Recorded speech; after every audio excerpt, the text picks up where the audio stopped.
Nós chegamos então numa fase muito importante da nossa catequese.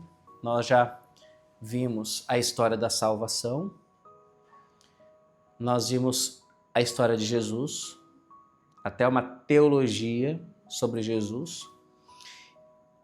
Nós vimos também um pouco os Atos dos Apóstolos, depois que Jesus se ressuscitou, subiu aos céus, ele enviou o Espírito Santo, deu coragem para os apóstolos pregarem, começarem a batizar para iniciar um novo tempo na história.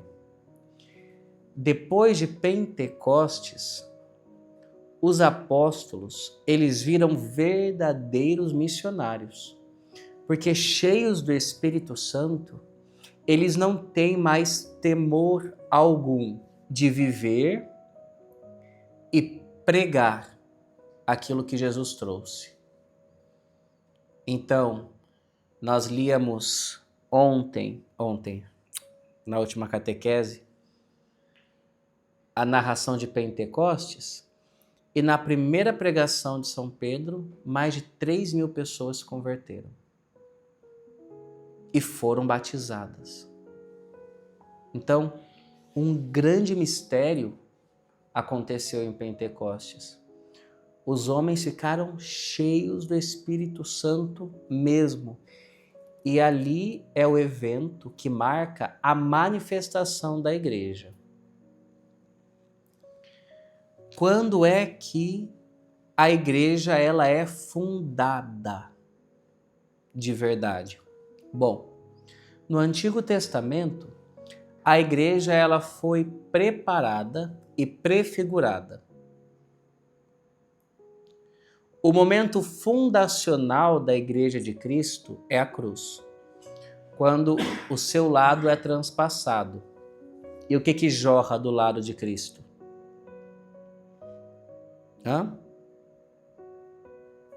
Sangue e água. A água é o sinal do batismo, que vai ingressar os homens todos agora neste novo corpo que é a igreja. E o sangue é o sinal da Eucaristia, que vai alimentar este povo. Então, o momento da fundação da igreja é a cruz, quando o lar de Cristo é transpassado. Mas a igreja não é manifestada ali. A igreja só é manifestada na ocasião de Pentecostes. Então, quando os apóstolos, eles são cheios do Espírito Santo, começam a pregar e batizar, ali a igreja é manifestada no mundo. E de um modo místico, a igreja funciona como uma extensão do corpo de Cristo na história. O corpo físico de Cristo era limitado naquelas medidas humanas. Agora, o corpo de Cristo, ele ultrapassa essas medidas humanas, ele ultrapassa o tempo e o espaço, e agora ele chega até os confins da terra, na igreja. A igreja de Cristo, ela é um corpo. De tal modo que, quando alguém se torna cristão pelo batismo, este alguém é inserido em um corpo místico, verdadeiro. É um mistério da unidade dos cristãos.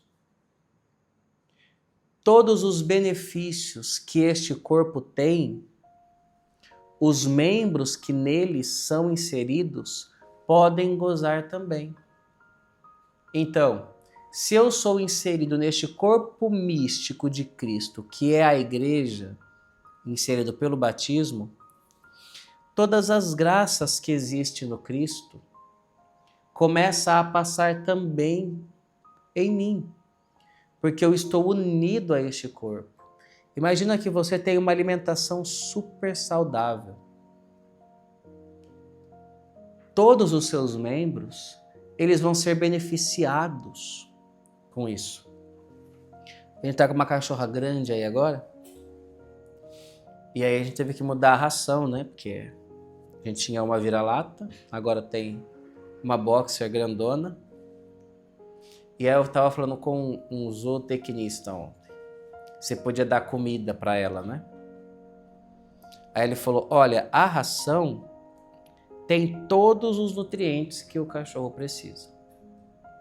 Quando você dá comida, ele perde a fome e não come a ração. Então, na verdade, você acha que você está fazendo um bem pro cachorro dando comida, você está só tirando a fonte de nutrição dele, se ele tem ração, né? Então, esse cachorro, quando ele come a ração, o corpo todo dele é beneficiado.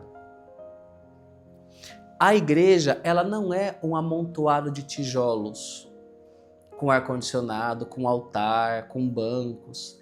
A igreja, ela é espiritual. Ela é um corpo místico, invisível, no qual, pelo batismo, nós ingressamos. E espiritualmente, todos os bens, todos os nutrientes que existem neste corpo de Cristo, eles passam nos membros. Então, se eu sou um membro vivo da igreja, toda a nutrição deste corpo, todas as graças, todos os méritos, todas as bênçãos, passa em mim também. Então, a igreja, ela é mais espiritual do que física, embora seja física também. Esta igreja que é invisível, ela tem uma forma visível nos seus bispos e no Papa. Então, a igreja, ela é espiritual, ela é um corpo místico, mas ela também é visível na história, nos seus bispos e no Papa. Então, ela é organizada hierarquicamente. Tem gente que não gosta de falar de hierarquia na igreja.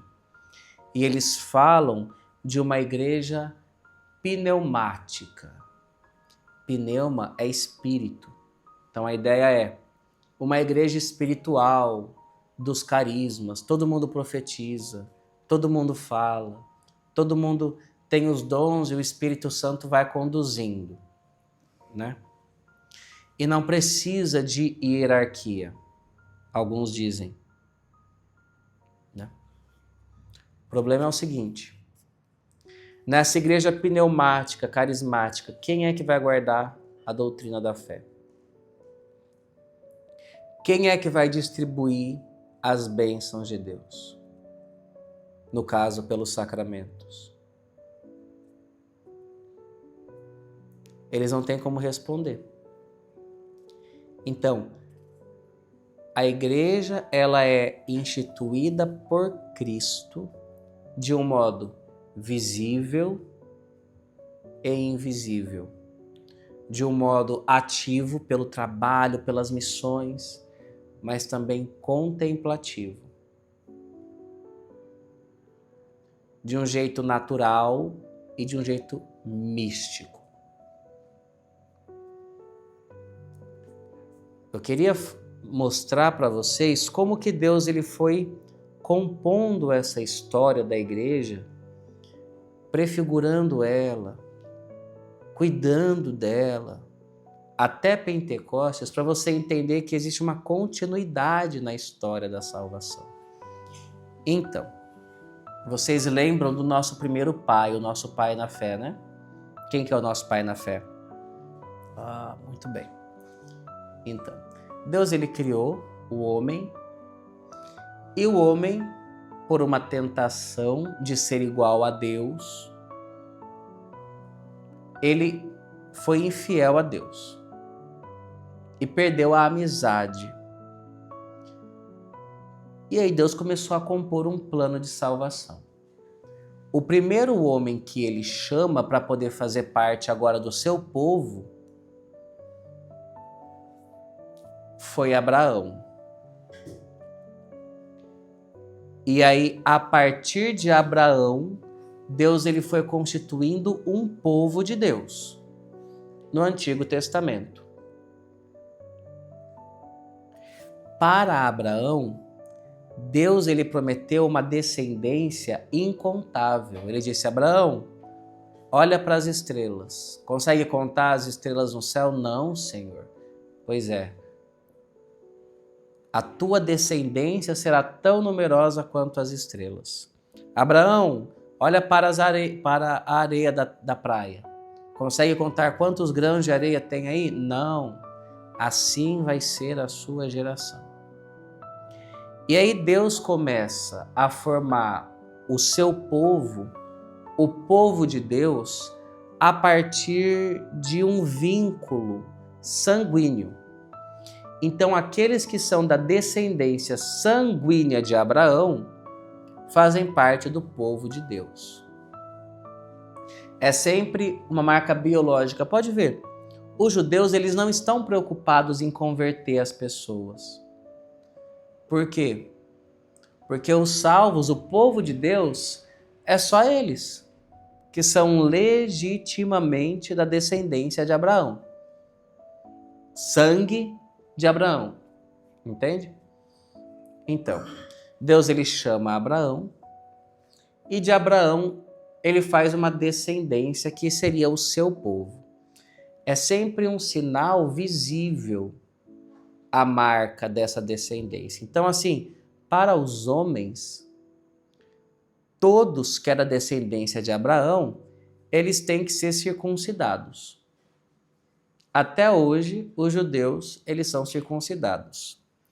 A circuncisão é você pegar o órgão masculino, você corta uma pelinha dele. E aí a circuncisão. É hoje a nossa cirurgia de fumose. Né? Isso é circuncisão. Então, todos os judeus, eles são circuncidados no 8º dia do nascimento. Pobre dos garotinhos, né? Mas é um sinal físico da descendência de Abraão. Por quê? Esse povo de Deus do Antigo Testamento, ele é marcado por um sinal físico, biológico. E aí então, Abraão tem um filho que é Isaac. Isaac tem um filho que é Jacó. De Jacó vem as 12 tribos de Israel. E aí todo o povo de Israel se organiza a partir dessas 12 tribos.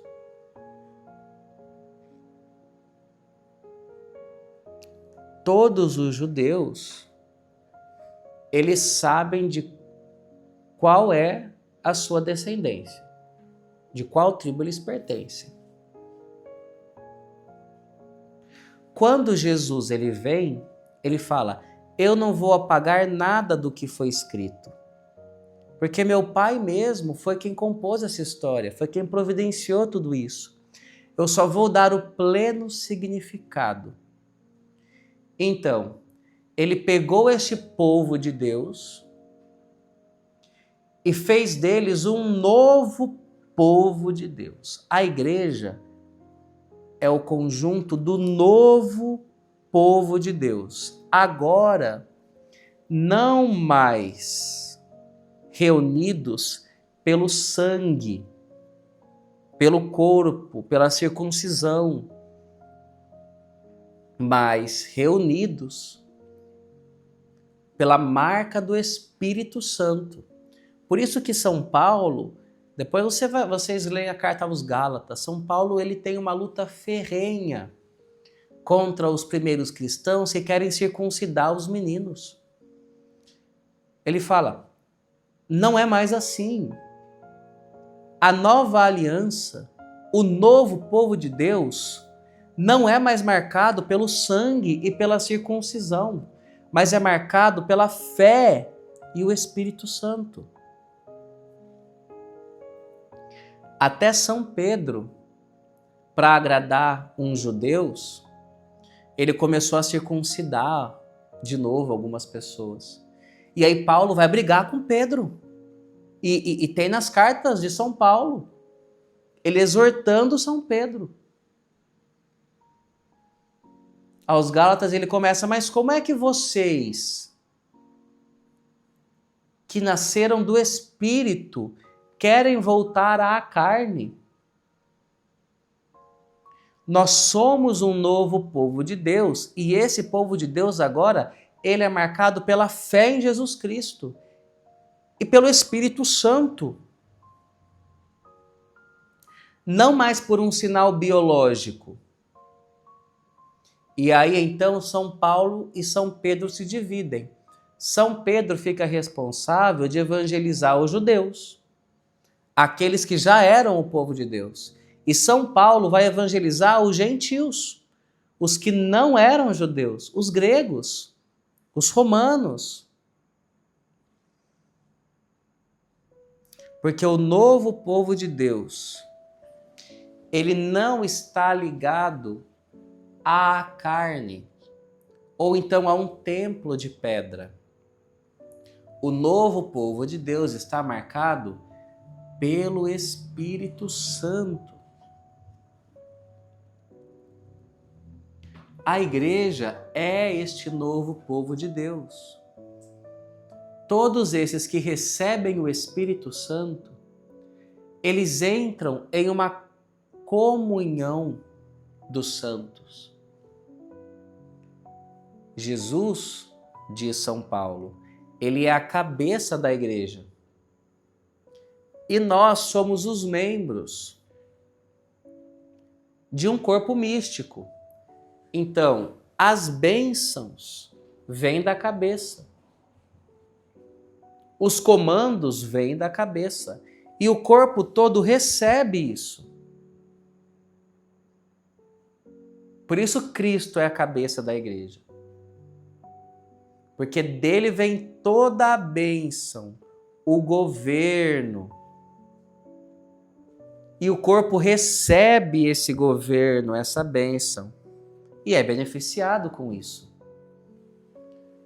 Por isso que quando nós somos batizados, e você vai ser batizado, meu filho, você vai entrar verdadeiramente numa vida espiritual muito diferente.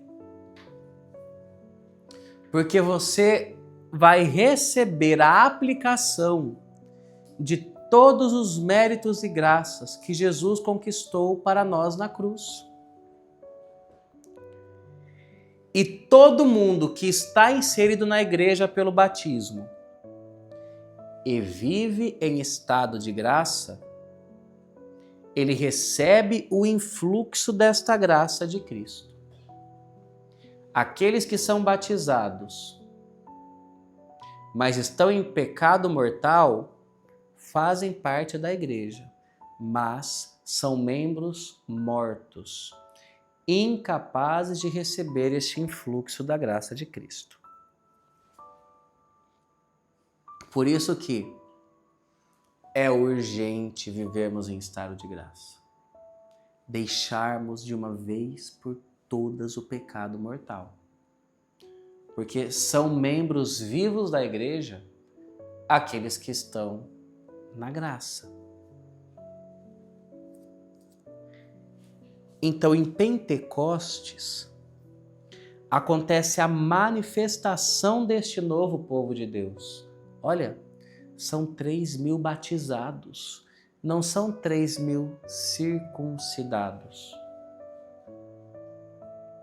Então, a igreja, de um jeito muito bonito,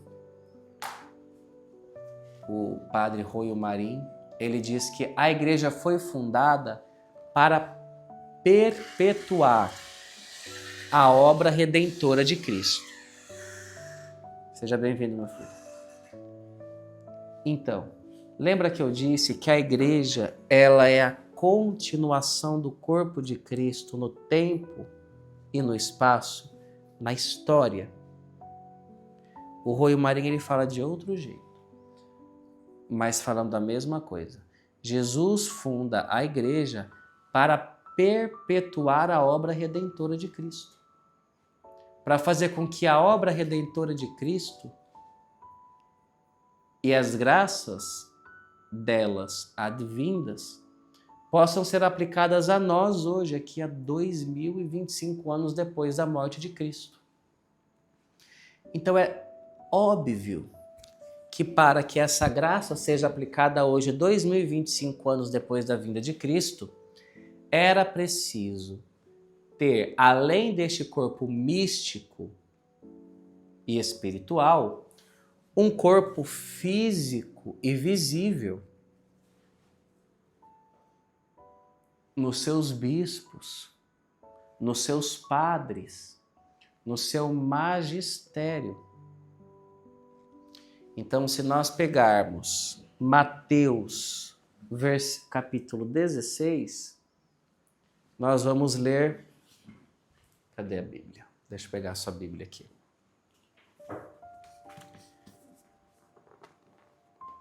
Esta passagem é a passagem clássica para nós falarmos da igreja. É quando Jesus ele funda a igreja sob o alicerce de Pedro. Por quê? Jesus ele estava se revelando aos apóstolos. E Pedro é o primeiro que fala: Tu és o Cristo, o Filho do Deus vivo. Quer dizer, você não é um filho a mais abençoado de Deus ou um profeta maior do que os outros, mas você é o filho de natureza de Deus. Você é a segunda pessoa da Trindade. Tu és Deus de Deus, luz da luz. Tu és o Cristo, o Filho do Deus vivo, fala Pedro. E aí Jesus como que exulta. E aí sobre Pedro e sob a fé de Pedro, ele fala: eu construirei a minha igreja. Na verdade, Pedro não tinha esse nome. O nome de Pedro é Simão. E aí, como Jesus vai edificar a igreja sobre a fé dele, aí ele fala: não te chamarás mais Simão, mas Pedro, porque Pedro é pedra. E sobre essa pedra edificarei a minha igreja. E o poder da morte não poderá vencê-la. Olha só. Mateus 16. Jesus foi à região de Cesareia de Filipe e ali perguntou aos discípulos: quem dizem as pessoas ser o Filho do Homem? Eles responderam: alguns dizem que és João Batista. Falando de Jesus, né? Alguns falam que você é João Batista. Outros, Elias. Outros ainda Jeremias ou algum dos profetas. Quer dizer, você é algum dos profetas que voltou. Você é um grande profeta. E vós, retomou Jesus, quem dizeis que sou? Simão Pedro respondeu: tu és o Cristo, o Filho do Deus vivo. Pedro entendeu que Jesus é da natureza de Deus. Ele é Deus verdadeiro. Tu és o Cristo, o Filho do Deus vivo. Diz que no grego isso aqui fica muito claro. Você não é um filho como outros, você é o Filho, o único, o unigênito. Jesus então declarou: feliz és tu, Simão, filho de Jonas, porque não foi carne e sangue quem te revelou isso, mas o meu Pai que está no céu. Então, ó, isso que você disse é revelação divina. Por isso eu te digo, tu és Pedro. Então, a partir de agora, seu nome vai ser Pedro. E sobre essa pedra edificarei a minha igreja, e as forças do inferno não poderão vencê-la. Ó, a igreja de Cristo jamais será vencida. Enquanto houver história, a igreja lá estará. Com uma multidão ou com 12, ela não será vencida. Eu te darei as chaves do reino dos céus. Tudo o que ligares na terra será ligado no céu. E tudo o que desligares na terra será desligado no céu. Então Jesus está dando para Pedro, para a igreja, o poder das chaves. Então, de tal modo que Pedro, ele pode ligar as coisas aqui na terra que vai ser ligado no céu. Por isso que nós temos os 10 mandamentos da lei de Deus que estão na Bíblia e os 5 mandamentos da igreja. Onde é que estão esses 5 mandamentos na igreja, na Bíblia? Não estão. Quem foi que fez? A igreja. Com que autoridade? Com o poder das chaves. Os 5 mandamentos da igreja é você participar da missa dominical, você se confessar pelo menos uma vez no ano, você comungar pelo menos uma vez no ano, você pagar o dízimo e você não comer carne em nenhuma sexta-feira. A abstinência de carne. Esses 5 mandamentos da igreja, eles têm a força dos 10 mandamentos. De tal modo que se você infringe-os, é pecado mortal. Mas quem foi que disse isso? Quem é que deu essa autoridade? Tudo o que ligares na terra será ligado no céu.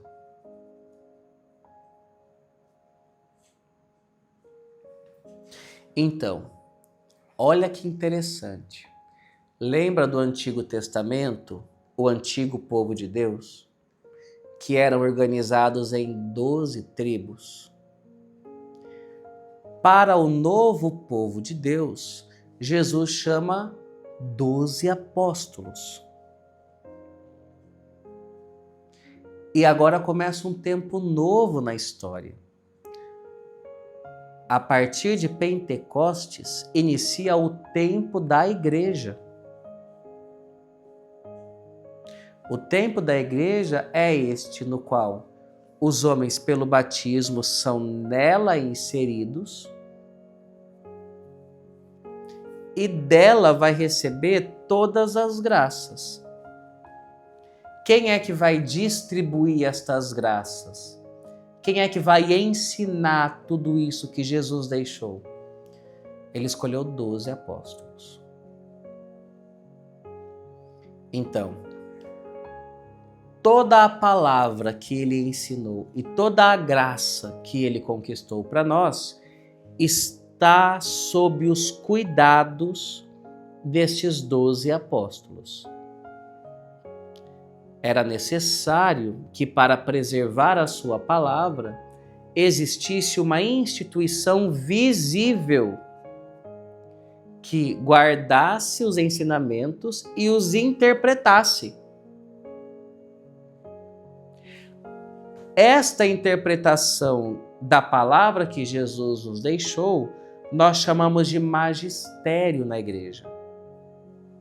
Então, quem tem a autoridade para guardar a palavra e interpretá-la? O magistério da igreja. Seria muito doido se Jesus tivesse tido todo o trabalho de se encarnar, de reunir os 12, morrer na cruz, e não ter deixado nenhuma instituição visível para cuidar dessa palavra, para interpretar essa palavra. Não teríamos sido cristãos sem esta instituição visível, que é a igreja. Mas eu falei para vocês que a igreja é um corpo místico, é invisível, nela nós somos inseridos. E deste corpo, cuja cabeça é Cristo, nós recebemos a graça. Sim, a igreja é invisível, é mística, verdade. Mas ela também é visível. Aonde? Nos seus apóstolos, na sua hierarquia. Então, os apóstolos são os responsáveis de guardar a palavra e interpretá-la. Essa coisa de livre interpretação da Bíblia é coisa de protestante, que veio só 15 séculos depois de Cristo. É difícil você pensar que Deus teria deixado 15 séculos do seu povo abandonado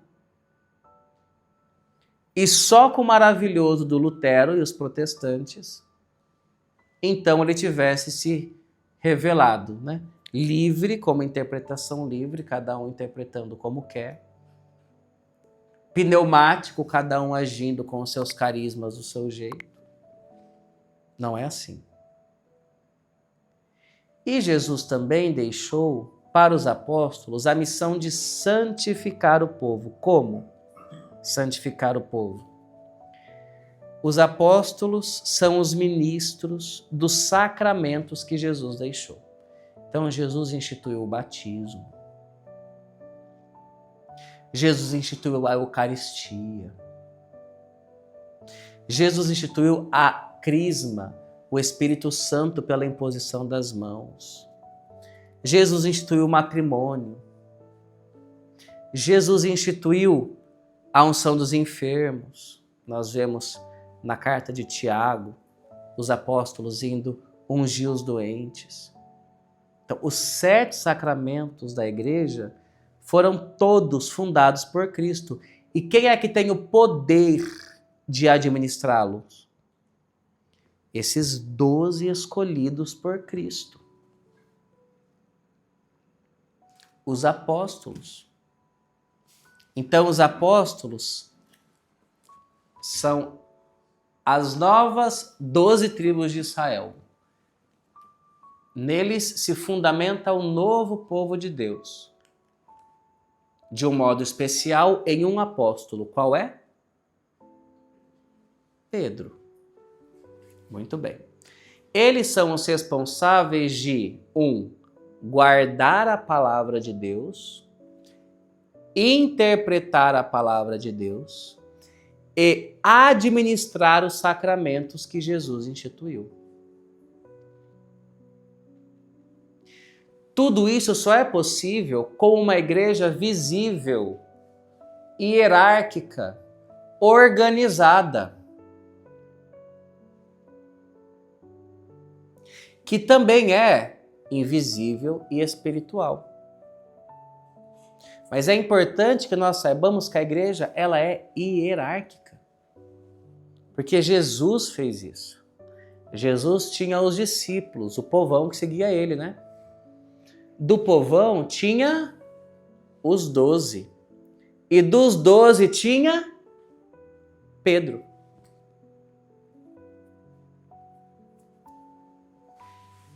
Vá discutir com Jesus. Mas esta foi a instituição dele.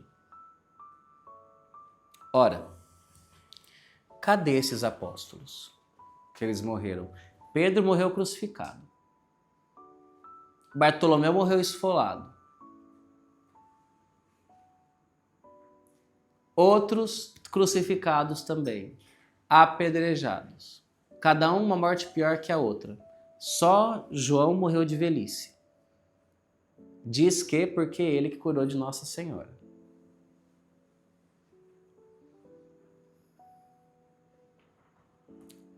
Todos estão mortos. Cadê eles?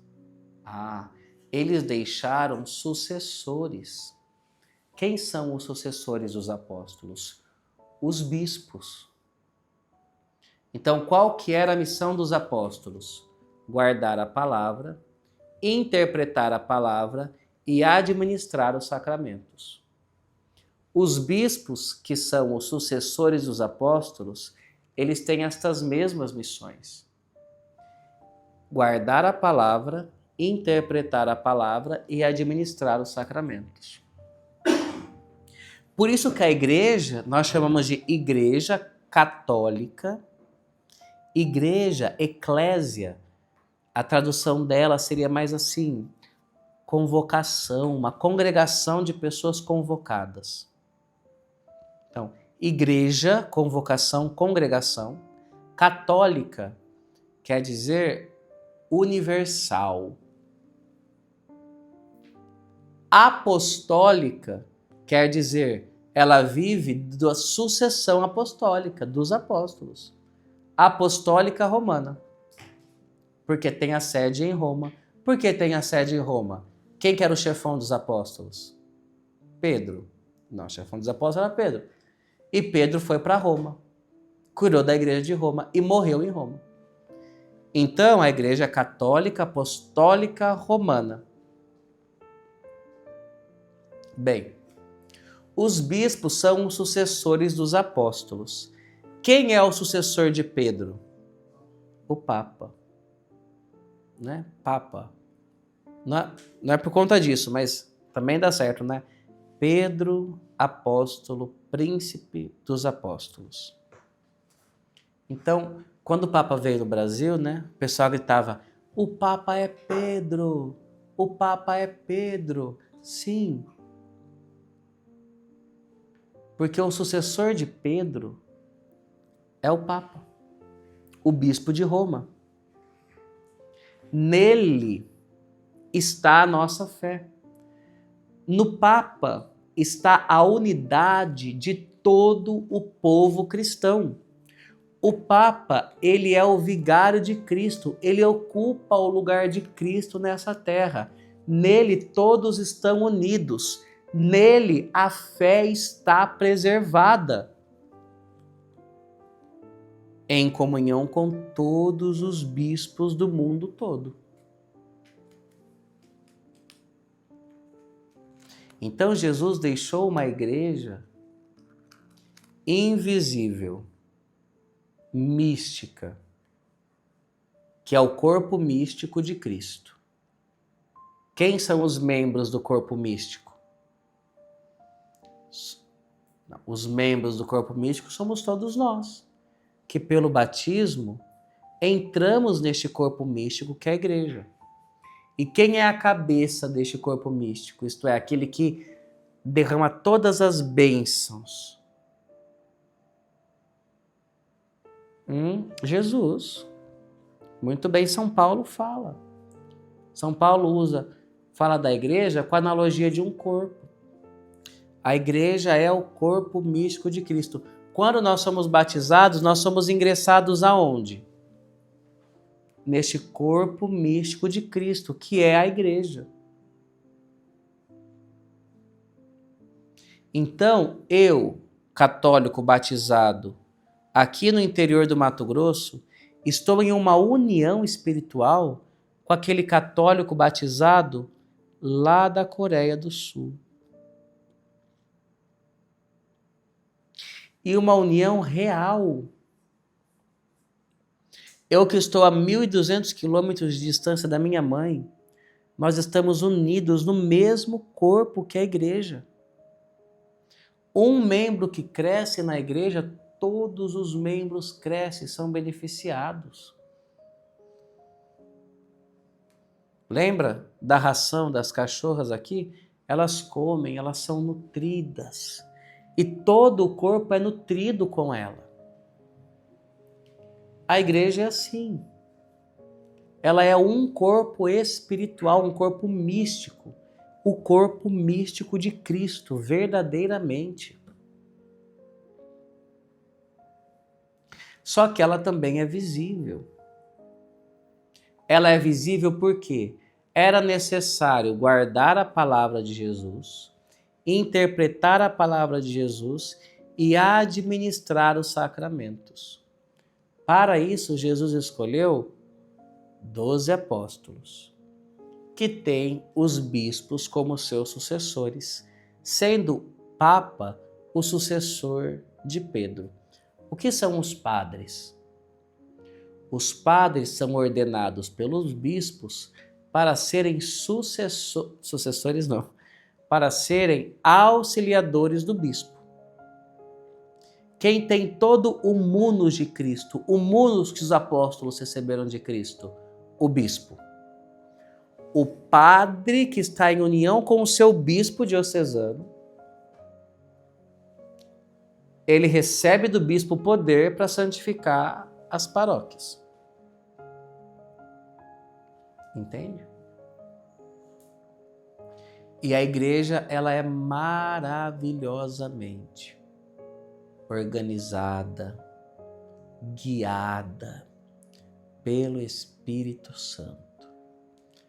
Por isso que quando nós somos apaixonados pela igreja, nós somos apaixonados pelo corpo místico de Cristo. A igreja não é esse amontoado de tijolos aí atrás. A igreja é uma realidade espiritual. Quando você tem uma ruptura nessa unidade, como o protestantismo, você tem uma grande... Vou ser generoso aqui na palavra. Você tem alguns problemas, né? Por quê? Porque você quebra esta unidade deste único corpo. Mas ainda assim, na igreja protestante, aqueles que são batizados, o batismo deles é válido, desde que se batizem em nome do Pai, do Filho e do Espírito Santo. Eles são inseridos neste corpo místico de Cristo. Visivelmente, eles estão na Assembleia de Deus. Mas espiritualmente, se eles estão lá por ignorância, sem saber a verdade, espiritualmente eles estão no corpo de Cristo. Entende? Então, os protestantes podem ser salvos? Sim. Mas vão ser salvos por quê? Por conta da Igreja de Cristo. E a Igreja de Cristo subsiste na Igreja Católica, que tem os sucessores dos apóstolos como seu fundamento.